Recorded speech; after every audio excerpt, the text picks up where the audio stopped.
Today's show is a very special show. We have as our guest Laura Ness, renowned wine journalist, wine competition judge, food writer, and travel writer, all focusing on the world of wine. She's been on our show before. We are lucky enough to have her back today, and she's going to take us on a trip that goes all around the world and gives us some tips on how to not only enjoy wine, but where to buy it and why to buy it. This is going to be a fun show. Wine with Bill starts now. Welcome to Wine with Bill. And I'm Bill. Today, we are very lucky to have a guest from season 2. This is now season 3. Laura Ness, renowned wine journalist, wine competition judge, food writer, travel writer. She is based right here in the Santa Cruz Mountains AVA. Laura, great to have you back. Thanks for having me back. Well, let's get started. Since you were last here, there's been a lot happening in the wine world. Oh my gosh. Whether it's local, national, international. But let's start out, I believe, you fill me in. Yeah. I think we have a new AVA down in the, it's called what, the San Luis Obispo Coast? Right, the Slow Coast, yeah. Uh-huh. So that was official in the beginning of the year, and it covers about 47 miles of coastline, Santa Barbara roughly, and mostly Chardonnay, Pinot Noir. There's some Riesling down there. And it's just a way to kind of carve out a little bit of the unique terroir of that part of the world, which has become extremely popular.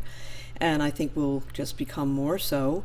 They were very lucky to escape the ravages of the CZU fire of 2020. Oh, yeah. That was one of the kind of go-to places for wineries in the Santa Lucia Highlands and the Santa Cruz Mountains that got pretty much wiped out. They were able to get some fruit from down there. So we're excited about that. But I wanted to mention there's another AVA that's a little more relevant to our neck of the woods, and it's the Gabilan Mountains, which is the mountain range that Calera is part of, Mount Harlan, that Josh Jensen, who passed away earlier this year, established back in the late 70s, early 80s.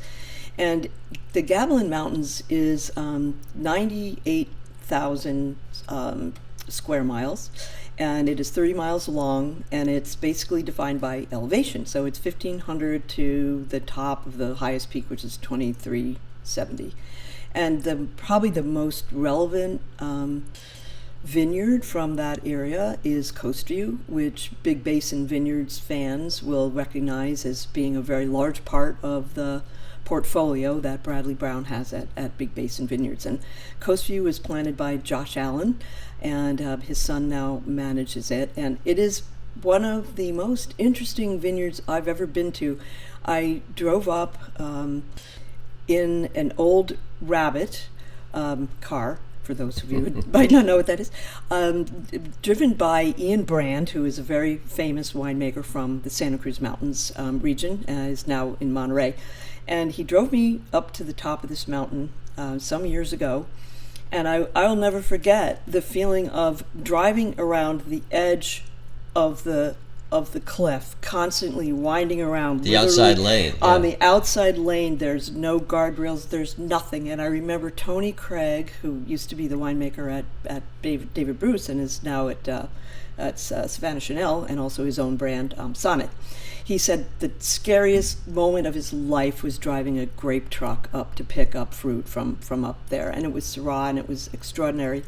And yeah, so we're excited to have that part of the world kind of carved out as its own AVA. The kind of interesting part, too, is that of the vineyards that are in the Gabilan Mountains AVA, which was just approved by the TTB, is that many of them are in Chalone. And so you have the actual Chalone, the original Chalone vineyard.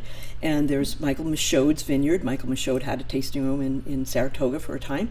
Bill Brousseau, who's the winemaker at Testarossa, his family has a vineyard there, and he makes his own brand from there. And then there's a couple of Boer Vineyard, which was a guy who used to be the vineyard manager for Chalone.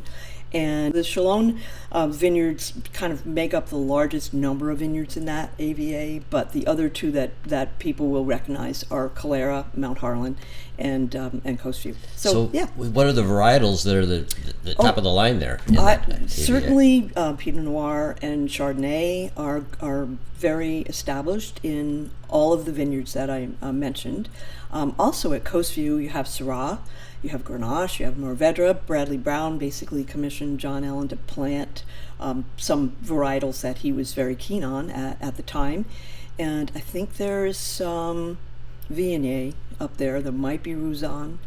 So it's a really cool spot. Most of the vineyards in Chalone are pretty much, it's Chenin Blanc at Chalone, and it's Pinot Noir, Chardonnay, and maybe a little Syrah at most of the others. Good. Yeah. Well, segueing into one of your other specialties, wine competition judging. Oh my gosh.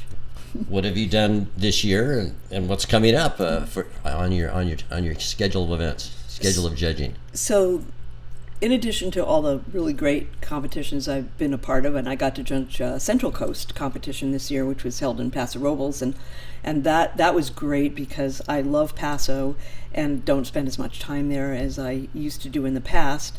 But that was interesting. We had in the finals were done a little differently than some of the competitions I judge, and it's all about who runs the competition and their rules.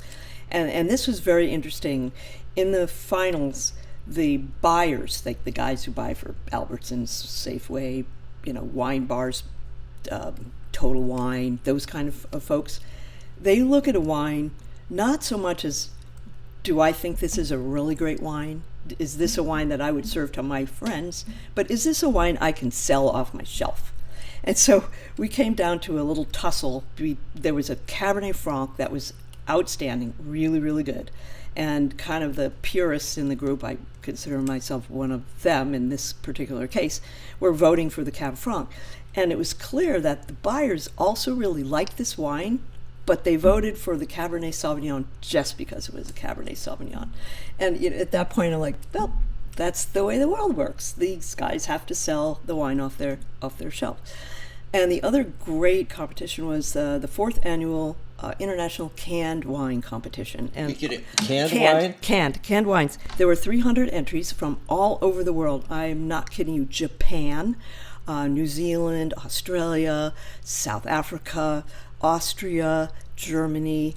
Everybody's getting in on this. And wow. I tell you, it was really eye-opening. The categories were fascinating. And I'll just say that most of the white varietals in cans and the sparkling versions of those were really quite good and very refreshing and really appealing. And you can really understand that cans are a tremendously convenient way to take wine to the beach, backpacking, boating, gosh knows where, sneaking in the basement, whatever. These are things you can throw in your purse, your backpack. You don't have to have a thermos. You don't have to pretend that you're drinking water out of this ginormous thing that's clearly filled with wine. Rick Steves would approve of this. Yeah, I agree. Yeah, so the cans are fun too because there's the little guys, little 275s, and then there's the kind of the soda can beer, Miller Lite, Bud Light size. And the big part of cans is that they have to be coated. They have to be specially coated in order to preserve the wine and to keep the wine from, basically interacting with the aluminum in the can, which is why a lot of people tried cans years ago and went, tastes like can. And that's because wine, unlike beer, is quite acidic. And so there's rules for how much acid that wine can have before it goes in the can. And the canning, people are extremely clear with the wineries on the chemistry that's allowed. So we've advanced tremendously just over the last 4 years in terms of chemistry and understanding what works, in a can. I can't believe some of the stuff people put in cans. Having just said how great the whites were, there were some wines that I really just couldn't even tell you why. And the biggest category of what were they thinking was the low and no alcohol wines, which are wines that are made, fermented and yeast turns the sugar to alcohol. This is kind of the normal way things go. And then they strip all the alcohol out. Yucko. I mean, you're left with a, what do I do with this? Kind of thing. But we did discover an amazing Pinot Noir from New Zealand. Hey, what are some of your winners or ones that you can recommend highly? So some of the winners are, Obscurica, right? I mean, you're just not going to be able to find them unless you talk to the guy who put the canned wine competition together. But the ones that I will highly recommend are all very obtainable, and they're from a company called Maker. And Maker was founded as a graduate school thesis by a couple of really bright women from Stanford. And their idea for the business was, hey, there's all these really cool winemakers out there. They're small. They don't have a way to kind of get out there in the world like Testarossa. People don't know them like Mount Eden. How do we bring them to the market and deliver their product to people like us who are young and active and like to do a lot of sports and travel, and we don't want to lug around a heavy bottle of wine? And they came up with the idea of canning. So they chose some really unique and fun different varietals made by really solid winemakers, and they got a canning line. They bought the best cans. They have the best marketing, and they took the canning line out to the different wineries and canned all the wine. So it's all controlled, and it's called Maker. So the top wine that I had at that competition was a Handley Cellars Chardonnay, the very first Chardonnay that Maker put in a can. And I was part of the trials because they were looking for that perfect Chardonnay that chemistry-wise worked really well for the can program, and also would appeal to a broad range of palates. And I think they nailed it. I mean, this wine was so head and shoulders above the other white wines. And it was the only Chardonnay in cans that I think really scored highly. And then the Handley Cellars Pinot Noir was another really good one. And then Nicole Walsh, who is the winemaker for Sayre and also has been, Randall Graham's right-hand woman for 25 years now at Bonnie Doon. She has several cans under the Maker label, including a Grenache Rosé and a sparkling Riesling and a Cabernet Pfeffer, which is a red. Big variety. Wow. Yeah, and she's doing another wine for them this year, and they keep adding to the portfolio. So if you go to Maker, I think it's makerwine.com, they have a canned wine club, which is really cool. And every quarter, or I think you could do it monthly, but they'll send you an assortment. And what's really great is that the wines are all excellent, and the packaging is so cool that you feel like very chic to take a can out of your purse and plunk it down on the table, and you can drink it right out of the can, or you can pour it in a glass. But yeah, I'm really excited about the canned wines and where they're going. And think about it, people recycle cans way more than bottles.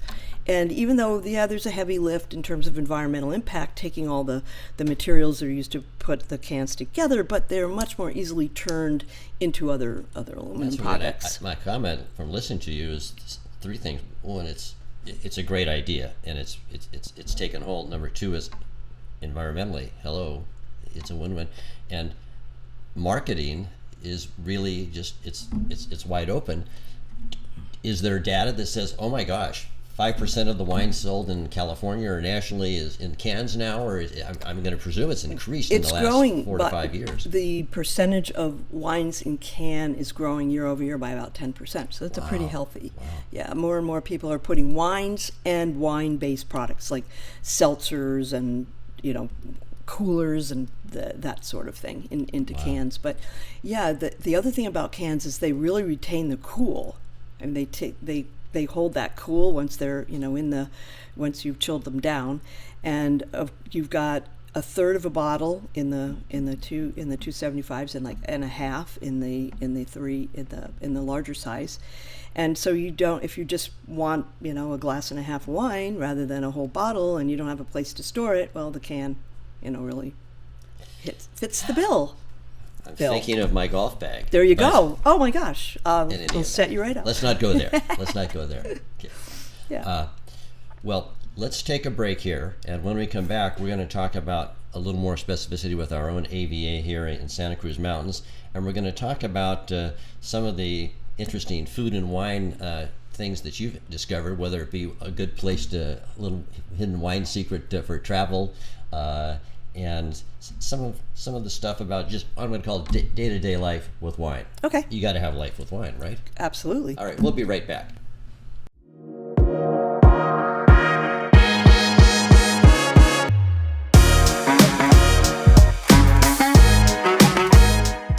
Thank you to the Los Gatos Community Foundation for their continued support of KCAT Public Media. Because of groups like the Los Gatos Community Foundation, KCAT has been able to inspire, educate, entertain, and inform our community through the magic of television and digital media for over 38 years. Thank you.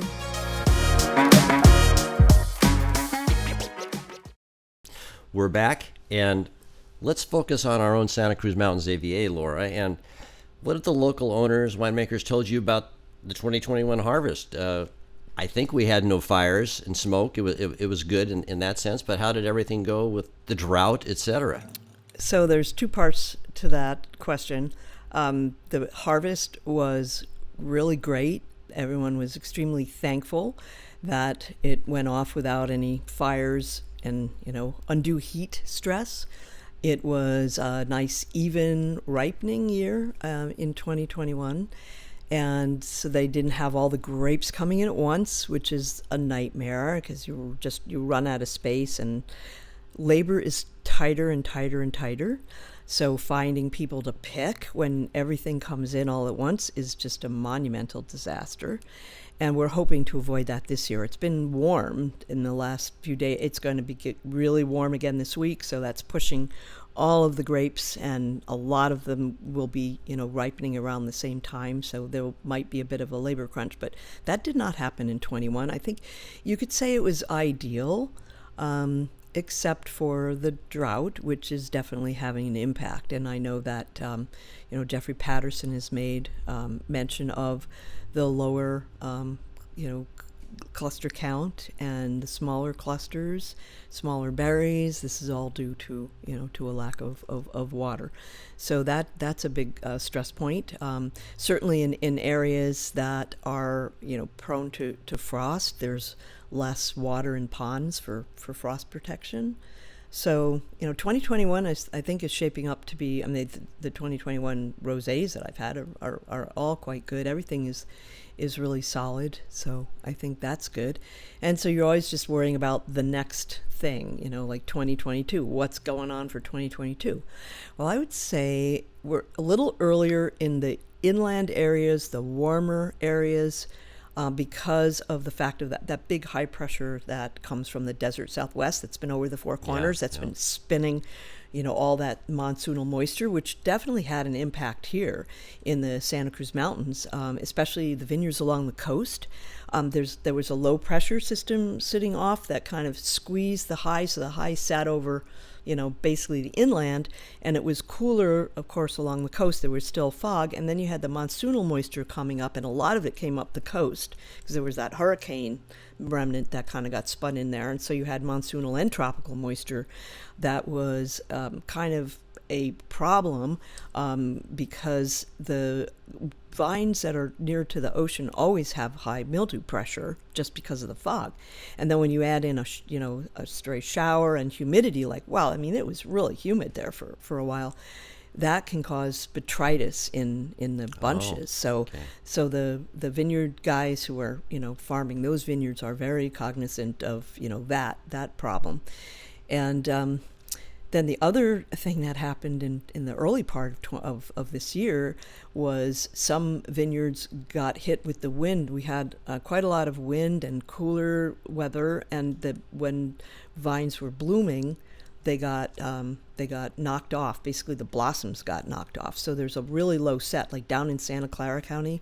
One of the winery owners I was talking to says her white wines pretty much got wiped out because of that.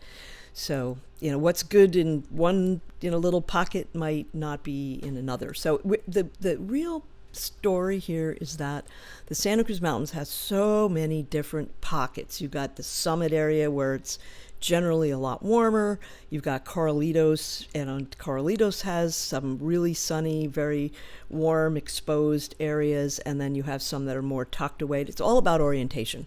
And when it comes down to winemaking, it's all about the particular soil, the particular angle, elevation, slope, and you'll see it if you drive through and you look at an area where a lot of vineyards, you'll notice the rows going, like they'll go this way and then they go this way and they go that way, and you're like, why is that? And that it is to maximize usually it's to maximize sunlight, the exposure, yes, and also to be able to manage not so much exposure to the west, where there's such a long period of intense heat, right? Because the sun is hotter in the afternoon. So yeah, that's the story of the Santa Cruz Mountains, is that each little area is kind of its own. They are very unique. Its own little fiefdom. Yes. Well, good. Exactly. Well, let's switch a little attention, different direction. But you write about food and wine. Please tell our viewers, listeners, some good Santa Cruz Mountain AVA / Silicon Valley restaurants, wine bars, whatever, that really nail it, and you can highly recommend for their expertise, food and wine pairings, and value as well. So that's a pretty broad scope, but we do have a lot of variety here, thankfully. I think some of the best food and wine pairing that you will find would be at Le Papillon and Asa. Those folks really understand food and the components and what really works. I like Lexington House also has a very unique set of wines, and of course they have great cocktails, and I love their food. It's quite different. I also really like Vino Cruz in Soquel. It used to be in Santa Cruz and then moved because the Museum of Art History down there took over their space. But they have the biggest selection of Santa Cruz wines. If you really want to have a Santa Cruz AVA experience, Vino Cruz is the place to go. They have a huge wine shop, all the wines from the area. They try to represent every single one. I've been there, and I have to say, from day one, and including their current location, they're a great ambassador for the absolutely. AVA. They really are. And their wine list is amazing. I mean, it's kind of hard to beat that wine list for, the extensive, number of local wine. And they have some imports as well. And Soif is another fabulous resource. Another restaurant here that I for food, Shepherd and Sims is amazing. Yes. I take people on there the boulevard. Take people there all the time. Wish they had a better wine list, but it's great food. I think also Alderwood down in Santa Cruz is amazing food, and they've got a really great wine list too, kind of more eclectic. There's a lot of places to choose from. We're pretty blessed here in the area. Well, let's take it a little more sharper focus and take it into the travel mode, that these hidden gems that we have in Northern California, where everything is combined and is in perfect harmony. The wineries that you can sample, the food, the lodging, the vistas. Yeah, we have. Tell me where I should spend my next $2,000. Well, that's really easy to do if you head north. But I recently stayed in two areas that I have to give a shout out to. Obviously the Santa Cruz Mountains and Santa Cruz. I have a lot of friends who've come from, their wine region in Sonoma, Napa, and they come down and they spend time here, and they're going like, oh my God, this is so great. Well, and we love going up there. So it's really great to be able to spend time in another region and realize not only how great you have it where you are, but also how fantastic it is to go somewhere else. So the Dry Creek Valley is really an exciting, area. Ridge has gotten their zins from Dry Creek, and they have a big facility up there in Geyserville. That's been around for 40 some years, and there's so many wonderful little wineries up there in Dry Creek. And I'll just give a shout out to one, VML, which is part of Truett Hurst, the winemaker for them. Ross Reedy is also the winemaker for Ferrari Ranch Wines out of Corralitos, and we recently spent time with him. And the single vineyard Pinots are amazing, and I'm not a big Zin fan, but the Zin was fantastic. And the Sauvignon Blanc he picks from 6 different vineyards. So the layers of fruit in that are just amazing. I think it was $29 a bottle. That was amazing wine.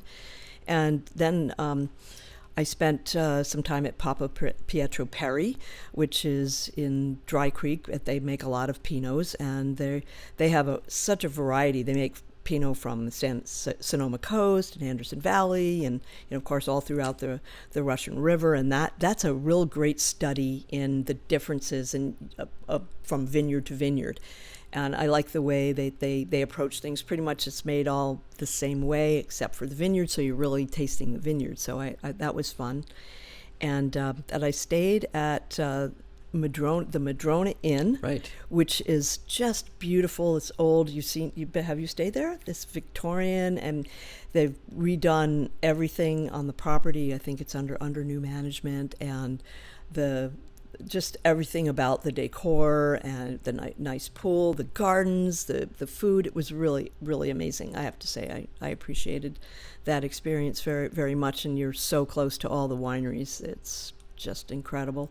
And then Anderson Valley, the Indian Creek Inn is a really interesting place. It's got 2 big buildings and lots of rooms, bedrooms, with their private baths, and then they share like a common kitchen, living room, dining room.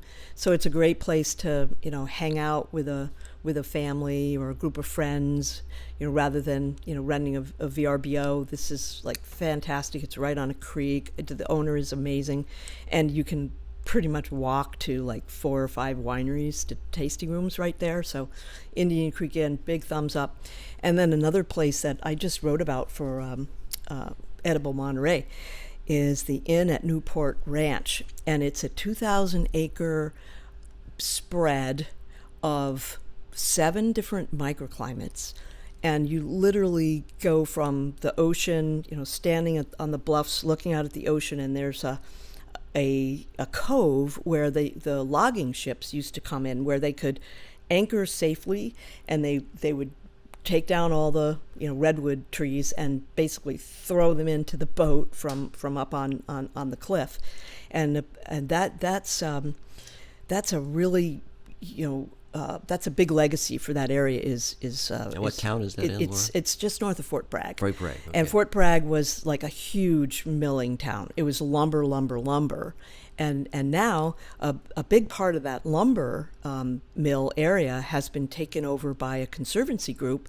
that is raising funds to try and put together something similar to what we have at the Monterey Aquarium. Oh, wow. So what they want to do, they've got all these skeletons from whales and different marine mammals that they've collected over the years, and so they want to put a museum together. But back to Inn at Newport Ranch, it's this really cool old house that's been turned into a big dining room, living room. It's all, the wood paneling is amazing. The fireplace is incredible. I mean, the photos I took going back and looking at my trip from like 4 years ago, I was just reveling in the detail and yet the simplicity of everything. So we stayed in this room that literally had redwood trees as part of the structure of the house.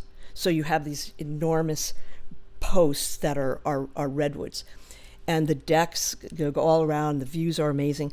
And we took this ATV ride, which you can do, and it was raining. It was wonderful. We went through all these different microclimates, and we were at the top of this ridge looking down at an abandoned mining camp, and you could see like where there were still nice little dairy ranches. There's people with cattle, and then you're on this ridge and you're looking at the ocean, and it just goes on forever. It's just at the tip of the Lost Coast, what they call the Lost Coast, and you drop down on the other side and you're in this primeval forest.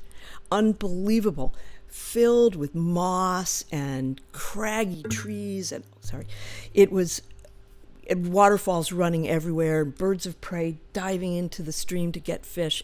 It was like another world, just amazing. Sounds like Lord of the Rings. It was pretty cool. Didn't see anybody wearing furs or that sort of thing, but it was awesome.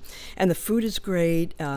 Really great place for weddings and sounds like a great venue. Yeah, great place to gather. They have this huge table that seats like 30 people, all carved out of a single log. Pretty awesome. Wow. Oh yeah, it's a tremendous tremendous place. So, and of course wine is everywhere up there. I mean, I just judged the Mendocino wine competition, and you have everything. You've got the Redwood Valley. It's got all these, Rhone varietals and warm weather things, Italian varietals, and then you've got Anderson Valley, which is all the cooler climates, your Pinots, your Chardonnay, Riesling, Gewürztraminer, Chenin Blanc, and obviously Pinot Blanc, Pinot Gris. So you've got these two worlds that you can access, very, very quickly if you stay in Anderson Valley. So yeah, it was fun. Good. It was good. All right. Yeah. Here's some rapid fire closing questions. Here we go. Excluding the Coravin system, what is really the best way to preserve an open bottle of wine for the quality of the preservation, if you will, and the cost? The best, simplest, most efficient way to store wine is to put it in the refrigerator. And so if you have an open bottle, no matter how much or little is in it, you put the cork in tightly, or if you are really, really lucky and you have screw cap, love screw caps, you turn that screw cap on tight, you stick it in the fridge, and I have multiple bottles open for days at a time, because I like to see how a wine develops. It's like getting to know a person. You have company for 3 days, they might be nice the first day, what happens after, but sometimes wine gets better as it opens, and that's a really great thing. Most of the time you're going like, wow, I'm really glad I didn't drink it all the first night, because let's see how much better it got. And then of course you have wines that are just instant, like one-hit wonders, and they're out of here after the first glass. They just go downhill. But refrigeration is key. And storing it cold to begin with. And a lot of folks say, I stick in my wine in the garage. I'm like, that might be nice for 1 or 2 months out of the year, but we get fluctuation. And they go, oh no, it's really steady. I said, yeah, do you have a thermometer that you monitor that storage area constantly? Because the biggest problem with storing wine is the variation in temperature. So if it goes up and down, so you want to keep it consistent. And so invest. If you have wines that you really, really are, if you spent more than $50 a bottle on a bottle of wine, I want you to put it into a wine refrigerator. And if you don't have a wine refrigerator, stick it in that refrigerator in the garage that you've got all that beer in for your next party. Put the wine in the refrigerator. It's okay to store it at 40 degrees. It's better at 40 than at 75. Way better. It will live forever. I've pulled wines out of my wine cabinet that they're fairly high alcohol wines from Paso that I thought would be long dead. And they would have been if I'd left them underneath the staircase in my old house in Boulder Creek, where I thought was like really cool, until I realized how really it wasn't that cool. I pulled wines out, and they're developed. They're 1980 something. They're definitely going to have age on them, but they're still okay. Whereas if you store them at normal room temperature in California, they're shot. They're just done. Good to know. Those are all great tips. Yeah. Thank you. Thank you, Laura. Absolutely. Okay. I think we belong to the Rosé fan club. Yes, we do. Including Rosé all year. Yes, all the time. Give me quick 2 or 3 that you've experienced, enjoyed, whatever, and that are still available on the market and haven't been sold out. Absolutely. I'll name the rosé that won Best Rosé at the Mendocino Wine Competition. It's called Yokayo. So it's Wokayo. I'm sorry, Yakayo. Yokayo. And it's a Sangiovese, and it's $15. Wow. It's from the Redwood Valley. I thought it was excellent. My friend Rosa Fierro from Fierro Cellars over in Livermore has a fantastic wine called Delicato. It is a Grenache, and I tasted it at the Taste of Terroir, and it was fantastic. Another Mendocino wine is Sassoferrato, and that's a Sangiovese, also fantastic. And then Alexander Valley Vineyards Rosato of Sangiovese. I keep saying Sangiovese. It just makes a really fantastic food wine. But as we get into the hopefully cooler weather, then it's time to pull out the rosés that are a little more meaty. And I'd say the Big Basin blend of Grenache and Carignan, and it's got some Syrah and Mourvedre in it. That's a really good one. And the Cru, C-R-U, they are down in the Santa Lucia Highlands. They have a tasting room down there. They're José's Rosé. Very nice. It's very pink. It's really pretty. It's just gorgeous. A lot of Grenache. And then Gamble up in Napa makes a rosé of Cabernet Sauvignon, Merlot, Cabernet Franc, and Malbec. That is $26. Those are all different It's amazing. Rosés. Yeah. It's $26, and it's got a little heavier pigment, as you generally do from those kinds of grapes, because the skins have a lot of color. That is a wine that you could, chill and drink like a rosé, or just have it at room temperature and drink like a light red. And I'm just big fan of that. So yeah, there's a whole lot of variety. Well, thank you. Absolutely. Thank you. All right, last question. We are slipping into fall. Mm-hmm. Menus are going to change. The weather's going to change. People's whatever. So give us some tips of maybe some best under $25 wines that people can get that's going to go with those fall menus. This is where I tell you to go talk to my husband at Safeway. The under $25, that's really hard in the Santa Cruz Mountains. There's a lot of decent blends out there, and blends are pretty much what you want. Or go to Enoteca. I mean, those are the folks that have the imports. Because Enoteca Direct or Enoteca Astoria. Yeah, exactly. Either one of those is going to have some wonderful, Sangios, Montepulcianos, Barberas. Up in the foothills, you can maybe still find a bottle of Barbera for $25, but it's getting harder and harder. And the reason is that these small producers, which are the people that I like to support, they have to pay for farming.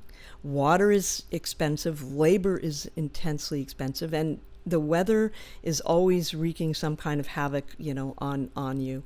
And so the prices have to go up. I mean, just think about what it costs to taste wine in Napa. I mean, it's $100 like minimum at some places, and how many people are going to buy wine after a tasting like that? But I will say, not to slam Napa, there's so many great wines up there, and there's a wine shop it's not a wine shop, it's a wine tasting room, and it's in downtown Napa, and it's called New Frontier, and they have everything, all price points and many countries covered. International, but they've got a Fiddletown Barbera made by my friend Joe Schabel, fantastic.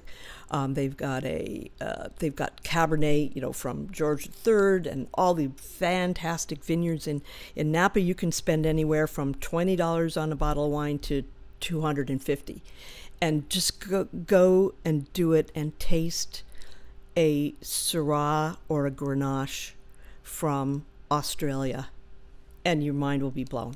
I mean, you've just never tasted anything like it. Yeah, it's $250 a bottle, but just they caravan it, and you can try it, and it's a magical experience. And then you can buy a bottle of Sauvignon Blanc for $35. That will just make every other Sauvignon Blanc you've had look like, it just wants to be that. It's care and winemaking, and it's the careful vineyard management and selection, like the VML Sauvignon Blanc that I was talking about. You can't get that kind of complexity from a single vineyard. You have to build the kind of complexity that you get from that wine from the different vineyards. But this one from New Frontier, I thought was really, really fantastic, and just a great experience, and they're great guys. Well, yeah. This has been very informative, educational, entertaining, and inspiring, not only me, but hopefully our viewers and listeners to get out there and do it. And you know what? It's inspired me to, I think I'm going to go home and open a bottle of wine I think tonight. You should. All right. By chance. Thanks again for being on our show. It's a pleasure. Thank you very much.